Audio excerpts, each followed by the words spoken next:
Hey guys, I'm just making this quick video. I'm disassembling the Q right now.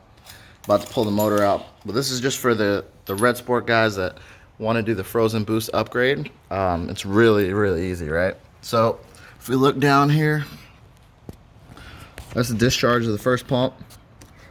You're just gonna take this hose out. There'll be another hose there, obviously. You take that out, connect it to your frozen boost. Then the outlet for that comes up, tuck it. Obviously it's not going to be kinked like that once this is back in place, but anyway, hook it up to that, and that's pretty much it. It'll go from your OEM heat exchanger, which is back here, through this, right, back out, pumped, boom. Real easy. Real easy setup. When we pull the motor on this though, I'm gonna get rid of the OEM heat exchanger.